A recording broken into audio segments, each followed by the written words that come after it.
Lagi ngurangin makan daging? Bagus, tapi jangan sampai kekurangan protein ya. Berikut 20 opsi protein dari sumber nabati. Yang pertama adalah chickpea atau garbanzo. Per 100 gram proteinnya sekitar 20 gram dan mengandung serat 17 gram. Kemudian ada tempe tahu edamame, di mana per 100 gramnya mengandung sekitar 12-20 gram protein dan rendah kalorinya asalkan tidak digoreng. Ada juga lentils yang mengandung sekitar 10 gram protein per 100 gramnya dan hampir bebas lemak. Kemudian ada seitan atau daging imitasi atau vegetarian yang terbuat dari gluten yang mengandung 75 gram protein per 100 gramnya. Seitan juga bebas gula, bebas kolesterol, dan bisa dimasak dengan cara apapun. Namun karena terbuat dari gluten, maka individu yang kesulitan mencerna gluten atau alergi gluten tidak disarankan untuk mengkonsumsinya. Masuk ke keluarga beans atau kacang-kacangan, rata-rata mengandung sekitar 15-20-an gram protein per 100 gramnya. Jenis terbaiknya adalah Atsuki bean, red kidney bean, dan black bean. Keluarga beans mengandung makronutrisi yang sangat berimbang dan bergizi tinggi, namun dari sisi negatifnya, beans cukup tinggi oksalat yang bisa memicu batu ginjal. Nutritional yeast juga menjadi opsi yang merupakan jenis ragi jamur yang sudah mati yang memiliki kesan cita rasa seperti keju. Ragi ini mengandung sekitar 50 gram protein per 100 gramnya, serta mengandung 20 gram serat dan tinggi vitamin B12 dan kaliumnya. Namun ragi ini tinggi purin, sehingga harus dihindari penderita asam urat dan batu ginjal. Masuk ke kategori ancient grain seperti spelt, teff, sorghum, barley, farro, acorn, dan lain-lain yang merupakan jenis pseudo cereals atau biji-bijian yang dikonsumsi layaknya gandum-ganduman. Mayoritas jenisnya gluten-free dan mengandung sekitar 10 gram protein per 100 gramnya. Karena nutrisinya cukup tinggi, mereka bisa dijadikan pengganti nasi putih.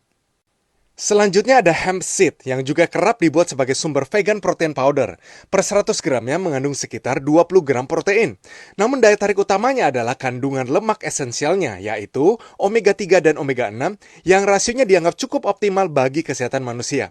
Teksturnya cukup creamy sehingga cocok untuk di blender atau ditabur. Spirulina yang merupakan ganggang laut dan mengandung 57 gram protein per 100 gramnya. Kalium dan sodiumnya sangat tinggi sehingga kerap dipakai sebagai suplemen kesehatan. Ada juga kacang polong yang mengandung 5 gram protein dan makronutrisinya sangat seimbang sehingga cocok digunakan sebagai pengganti nasi. Vitamin C-nya juga tinggi loh.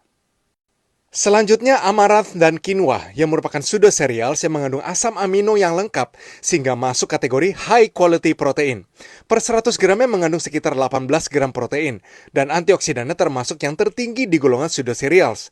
Sisi negatifnya, mereka mengandung oksalat dan anti-nutrisi phytates.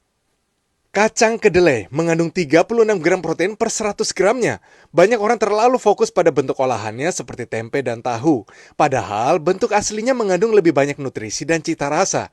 Taburkan saja kacang kedelai rebus pada makanan, dibuat puree atau saus, atau bahkan dijadikan tambahan untuk protein shake yang mengenyangkan.